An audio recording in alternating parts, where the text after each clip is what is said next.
Hi, I'm Ashley Ford, and this is 112BK. Coming up, the intersection of technology, climatology, and ornithology. A birder's eye view of what climate change means to Brooklyn's birds and why it matters. All of the data that people enter, we use that, at the lab, scientists use that to inform conservation efforts. We'll hear about a play that takes on Alzheimer's with humor. And how one artist whose work is on display now at BRIC sees the Black Lives Matter movement in mothers and sons.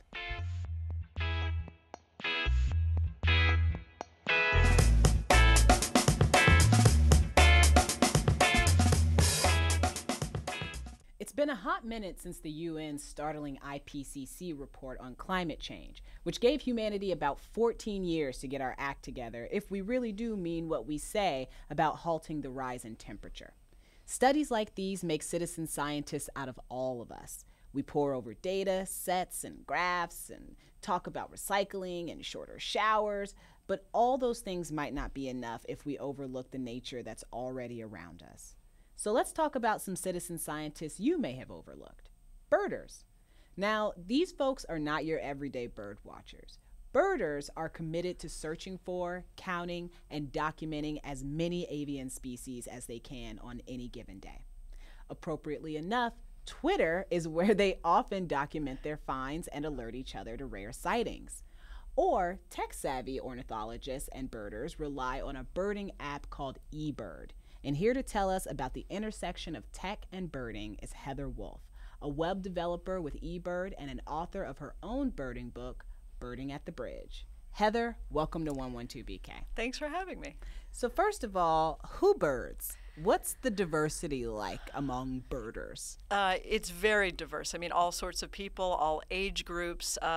Traditionally, birding is thought of as maybe reserved for retirees or people, that are older, but really there's a whole wave of young birders. I've met 8-year-old birders on my walks that are just so sharp and they're just so amazing and have great birding skills. So the range is from every age group, every walk of life, really. Now, there's a huge birder community on Twitter tweeting about birds. It's kind of ironic. It really is. And I talk about it in the book, too, that I got a notice of a rare sighting on Twitter. So if you check, and they do a lot, like in Central Park, there's a Bird Central Park channel. And basically, people watch Twitter for rare sightings of birds because a lot of people pursue the rarities in our area. Ooh, okay. Yes. I'm going to want to know more. Like, Definitely. What are the rarities in our area? Well, I mean, interesting sparrows, also rails. I had a Sora rail in my park, Brooklyn Ridge Park, is my patch where I bird. That showed up once, and it brought birders from even outside of New York City to come see this bird. A lot of people, as you probably know, keep bird lists, and they keep a life list. Yes. Some people keep a state list, a park list, a county list. So you can go as fine-grained as you want. So if people don't have it, say, for their state list or their county list, they would come over, to a place where a bird is being sighted to get have it on their life list. Exactly. Oh my God, yes. I really like that. Where does the intersection happen between scientists and hobbyists? Oh, that's a great question. Well, scientists and hobbyists, you mean as far as birders are concerned? Yes, absolutely. Yeah, I mean, birders are citizen scientists at the moment. They're recording birds. And like you mentioned, I do work for eBird at the Cornell Lab of Ornithology. And we encourage people to enter their bird sightings. But whether you're entering them in eBird or even just keeping your own journal, that is science. You're documenting what you see. You're keeping a list. And then hobbyists, I would say, don't necessarily keep a list, but they could certainly turn into scientists very easily by contributing what they know and what they've seen. I like that a lot. And I like the idea that when I see interesting things in nature and record it, that I'm doing science. Is that doing science? It's doing science. Yes. I am a mad scientist. You are. I'm That's great. Looking forward to this my entire life. So talk to me a little bit about eBird and what it does for birders and for scientists. Right. eBird is amazing. So I've been working for Cornell Lab of Ornithology for about 2.5 years. But I started using eBird in 2010, I believe. And I found it was a great way not only to keep track of sightings, sightings, but also to find out where the birds are. And I teach classes on birding, and I encourage people, even if you don't feel comfortable entering lists or you're not sure what the birds are, you can see where birds are being sighted, what types of birds are being sighted in your neighborhood, your local parks. So it's a great way to discover the birds near you or wherever you're going, if you're going on a trip or anything like that. I love the idea that you would be able to just know what kinds of birds you should be able to see when you get to a certain place. It's really amazing. I mean, it's such a useful tool. And as far as the science aspect, so all of the data that people enter, we use that, well, you know, at the lab, scientists use that to inform conservation efforts. We can tell about distribution of birds, areas where birds are declining and increasing, and important migration stopovers. And it's pretty amazing, the volume of data. At eBird, we have 500 million records now. Earlier this year, we hit half a billion. Yeah, we hit half a billion in March. Yes. Wow, that's a lot of data. It's a lot. It really is, and it's great. And we need more. We always need more. Well, as the climate changes, one of the things that's happening, and one of the things that I think you can see from this data, so do the migration paths of different birds. Right. Can you tell me how huge impacts to the environment actually affect birds? Well, I mean, a lot of people are seeing birds arriving to a location, and they expect, you know, a certain timing of insects or fruit or things like this. And because when things warm up, that may be thrown off a bit. So it does affect the food sources.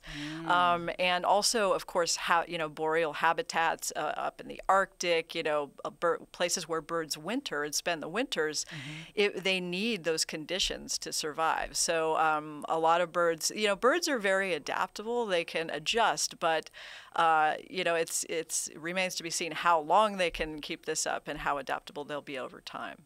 Well, what is bird fallout? Fallout is when birds run into, say, rough weather, and they have to basically stop their migration, and they just fall out of the sky. So that can result, well, it's basically a birder's dream because it results in hundreds of birds in a location. I know one of these just recently happened in the Gulf Coast where I had started birding. And you basically have birds everywhere on the ground, and they're fueling up, they're eating, they're foraging, and they can't leave until the weather conditions are, you know, conducive to taking flight and resuming their journey. What are some of the birds we can see right here around Brooklyn, weather permitting? Exactly. So right here and right now, today is a great day, and I'd say this week is great for ruby-crowned kinglet and golden-crowned kinglet. These are tiny birds, about 3 to 4 inches. They are constantly moving and foraging, eating insects, and they're all over right now. Also, right now in the fall is a great time for sparrows. So we have white-crowned sparrows, field sparrows, things like that. Yes, and really, the other day in Brooklyn Bridge Park, I had 40 species. So there are all different kinds. Someone saw a yellow-billed cuckoo, which I missed the other day, but that's a great bird that was here. A yellow-billed cuckoo? Yeah, yellow-billed cuckoo. We get yellow-billed and black-billed cuckoo here during migration. Really? Yeah, and migration is the best time. So that was one of the mistakes I made when I started birding. I started in Florida, and I would go out in the middle of summer looking for birds and trees, and I didn't understand the timing of migration. But if you know, and eBird helps you with that because it tells you the time of year when these birds are coming through with bar charts. But right now is great, and also spring, of course. In the spring, the birds are coming up here to breed, and then right now they're heading back down to South America and the Caribbean and things like that. I didn't know that was the case. I didn't know that birds from there came up here. But they do. I'm they do. Really looking for, like, now I really want a bird. But one of the things, if I'm going to get into birding, okay, I'd like to be down with the lingo. So what's a get? A get, like to get a bird? Yeah, like I know that, like, there's a get and there's like a lifer, right? And like there are these shorthand terms. I guess so. When I say I got a bird, I got the kinglet, or I got the sora. That you use that for a rare bird, or some birders use I dipped on the green-tailed towhee. We don't get green-tailed towhee here, but dipped means I missed out on it. That's a lingo. Yeah. Also, twitchers are people that chase rare birds. That's known. Okay. And I used to do that. I don't really have time to do it, but I'm sure at some point I'll get back into that. And they get in their cars and sometimes, chase rarities in a 4-hour drive or whatever. So that actually sounds really cool. It's it really leads fun. to like some really fun adventures. Yes. I'm going to put you on the spot with this Sure. last question and ask you what bird I most remind you of. Oh my gosh. Well, I mean, you're dressed in red, so the initial thought is a cardinal, and I saw one of those today. So that's what you remind me of. A cardinal. Oh, and that's the state bird of Indiana, where I'm from. Wonderful, Just wonderful. saying. Thank you so much for your time. This has been so interesting, and I've really enjoyed our Thanks so much conversation. for having me. Likewise. Thank you, Heather. Thanks. They say laughter is the best medicine, and anyone who's been caregiver to someone suffering from Alzheimer's knows a little levity and perspective on the subject can go a long way. That's what a new play at the Billie Holiday Theatre in Brooklyn seeks to provide. It's called Dot, and it explores mental health in the Black community as a family fights to balance care for their mother while caring for themselves. Here's a brief snippet. Always on the Skypes to call his mother, since he doesn't have the internet where he lives. Mom, you didn't sign it. The power of attorney. Oh, really? What time is it? 10 something. Okay. Bedtime. We'll sign it later. At 10 a.m.? PM. But it's still light out. Shelley. Aurora Borealis. What? Northern Lights. In West Philly? Global warming. But I'm about to have my breakfast. Oh, you had it for dessert. Let's get you to bed. To tell us more about the performance, we recently spoke with two of the actors playing Dot's children, Tinashe Kajee Bolden, who plays Shelley, and Amber A. Harris, who plays Avery. Check it out. Thanks for coming on 112BK. Thanks Both for of having you. us. No, it is our pleasure today. Can I ask you, Tinashe, what made you want to be part of a production like this? Well, Coleman Domingo, who wrote the play, is an incredible actor and director in his own right, and I've been a huge fan of his work for many years.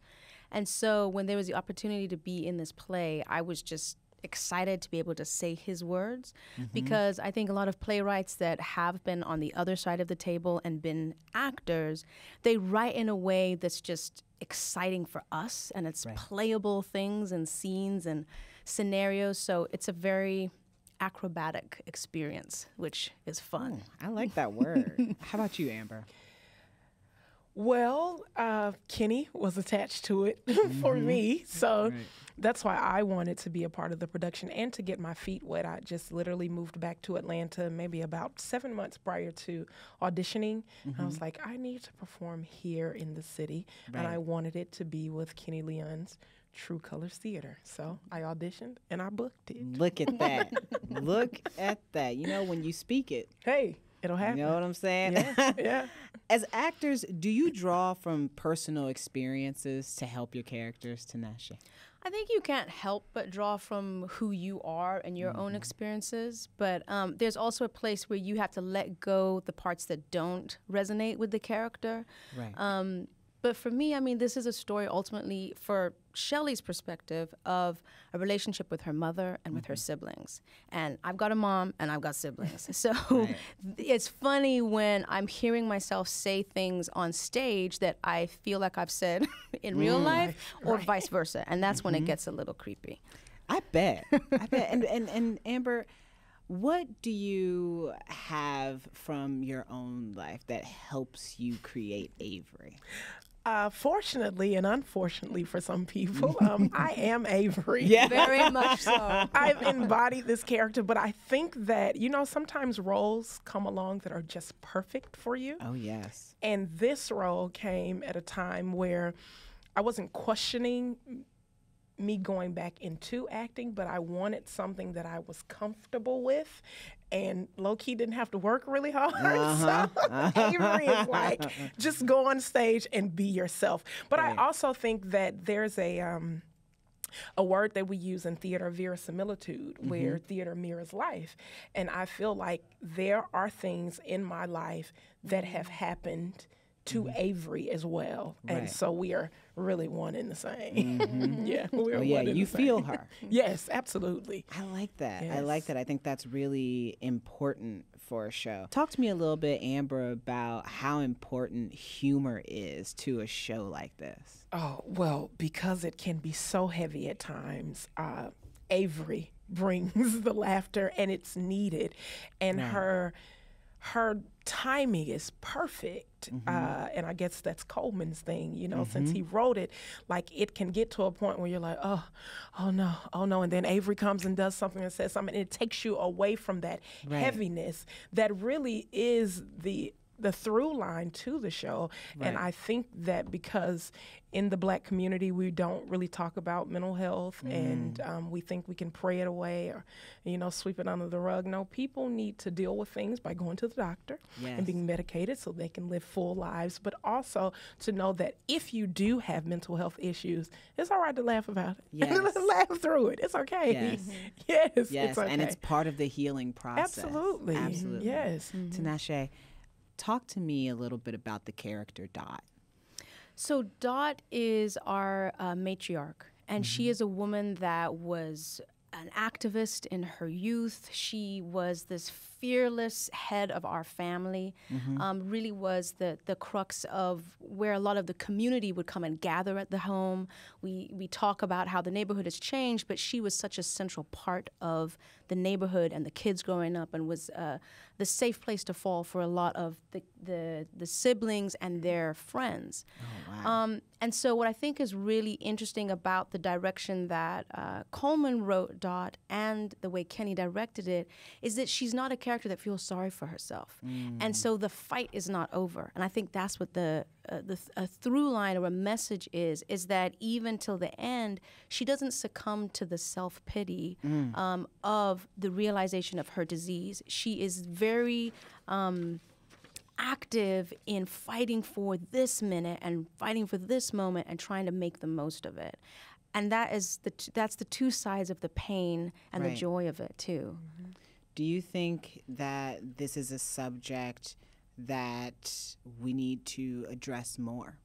Because as I've said, like I don't see a lot of this, and I specifically don't see a lot of this centered around a Black woman, to be perfectly honest. So I mean, how, like, there must be so many ways to tell this story, right? I think so, and I have to be honest that there was a lot of naivete on my own part when I took this play on. I have family members. My grandfather lost his battle with Alzheimer's the week before we opened this show. I have other relatives that had it.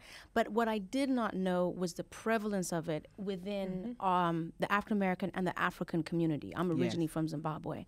And so I think that once we started talking about it as a cast, and it was unbelievable how many cast members had been affected by this disease, and the more research I started doing and our collaboration with the Alzheimer's research there in Atlanta, I was really overwhelmed by how much we had isolated ourselves, and people just deal with it within their own family structure, and we don't talk about it. Yes. And what is so powerful, I think, and unique about theater is that we are the one art form that lifts up and reflects what's going on in the world we live in today and draws a mirror to our community, and it gives us a chance to embrace and challenge and question all these things. And in real time. In real time. In real time, live and in color, right there, people to people, and that is what makes I think theater so unique and so special when addressing things like this. I could talk about this all day. I wish we had more time, but Amber, can you tell me,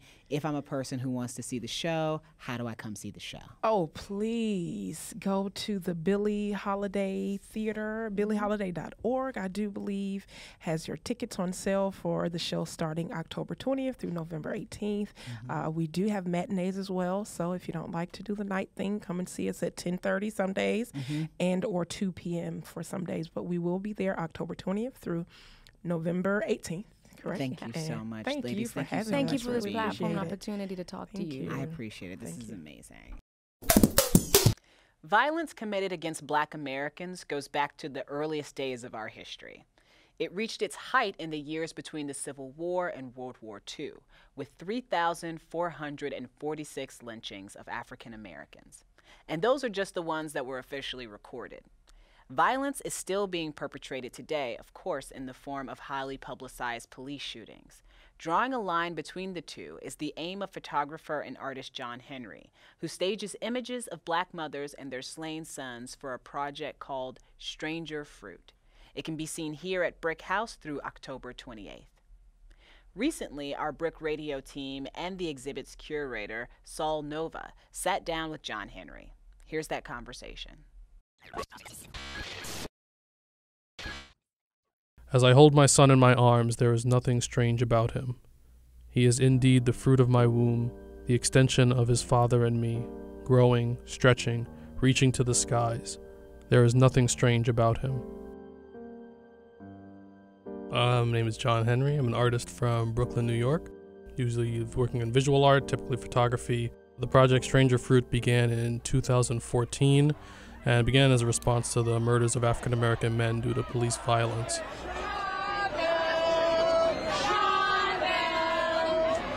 More than 200 people have been arrested in a day of protest over the acquittal of 3 police officers and the killing of Sean Bell. The morning of the verdict, those images from the newspaper stayed with me forever. The 23-year-old Bell died in a hail of 50 police bullets the morning of what would have been his wedding day in November of 2006. Later that year in October, my good friend was getting married and I was one of the groomsmen, and at the bachelor party, that's all I could think of was what if this was happening to him? What if this was happening to us? 2014 was when it actually all came together. Stranger Fruit comes off of the Billie Holiday song Strange Fruit, but it was really the Nina Simone song that I connected with more. Strange Fruit is, as they describe, southern bodies hanging from the poplar tree in the antebellum South, basically speaking to lynchings. With Stranger Fruit, people aren't getting lynched anymore, but they're literally getting picked off the street. Lynching was such a common thing, and now it's like these shootings have become commonplace, you know, where we've almost become numb to it. Every image has its own story. It's kind of just right on a street corner in New Jersey in front of closed down cleaners. Ebony in the middle with her pink shirt that says awake on it, holding up her son, flanked by her 2 younger sons on each side, one holding his head, the other one supporting his legs, all of them staring into camera. One of the things I use in the photo is the gaze, the mother looking into the viewer. Makes it a lot harder to look away. For a long time while I was working on the project, something wasn't right. There was still another piece that was missing to make it complete. While I was in Chicago, Nefertiti from Parkchester, New York, she had reposted the image that we made the previous year on Facebook, and she had written this amazing poem. As I hold my son in my arms, there is nothing strange about him. The second I saw the poem, it was like, I got hit with a bullet. There is nothing strange about it. It just stopped me dead in my tracks, and that instant I knew this was the final chapter of the piece. It was the text from the mothers. There is nothing strange about him. He is my son, he is my soul, and he is beautiful. There are a couple more locations that I have to photograph in before I can really say it's finished. In particular, I'll be in Minneapolis this winter. I just have, these images burned in my head of the black bodies in the snow. But also Minneapolis, St. Paul is the home of Target. So just thinking of the possibilities with the red bullseye, Texas, Nebraska, and maybe, like a handful of other locations, but because, I could shoot Stranger Fruit forever, but trust me, I do not want to. What does justice look like? I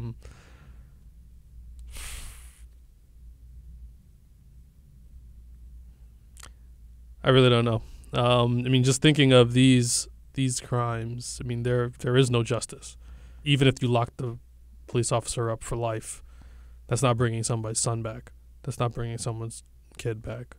Yeah, so I don't know. I don't know what justice is in these terms.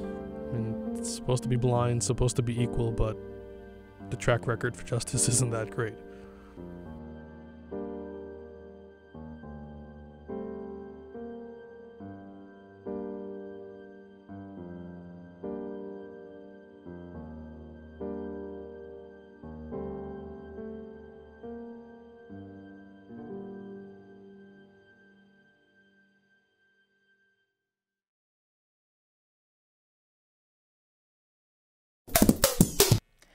Last year, Megan Daly, owner of Daily Pie, began intensive treatment for breast cancer. Though she's now through with her treatment, she faces a new battle, keeping her Prospect Heights pie shop from closing. Daly has always prioritized her employees' salaries over other bills, but even though she says her landlords have given her a lot of extra time to catch up, Daly still must pay the remaining $6,000 she owes in back rent or be evicted. This challenge happens to fall during October's National Breast Cancer Awareness Month and just before Daily Pie's busiest period, Thanksgiving. To keep her doors open and her staff employed, she's asking neighbors and pie lovers to help her meet her deadline by pre-ordering their Thanksgiving pies today.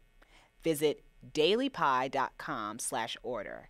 That's DALY to check out the selection of delicious pies. Whole pies range from $33 to $35. Sounds like a steal.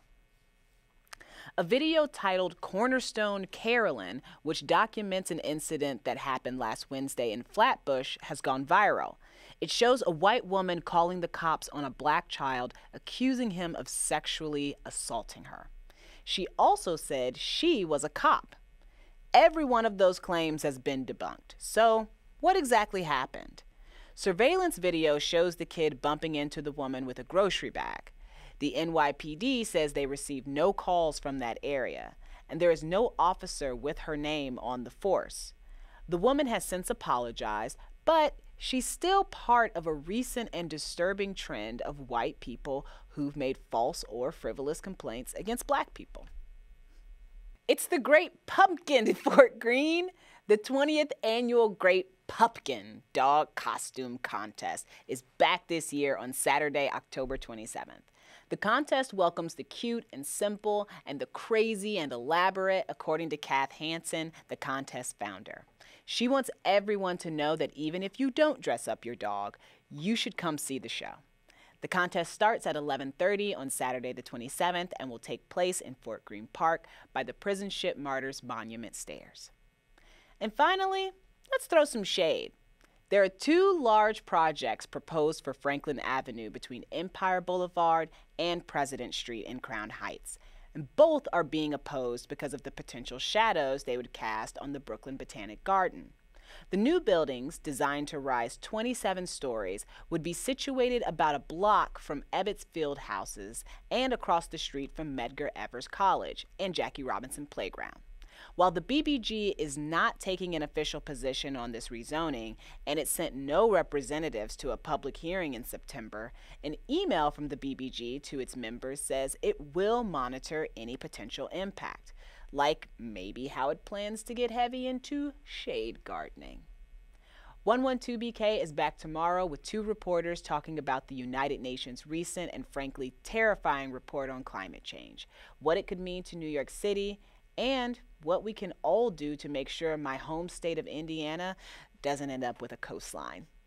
Thanks for watching.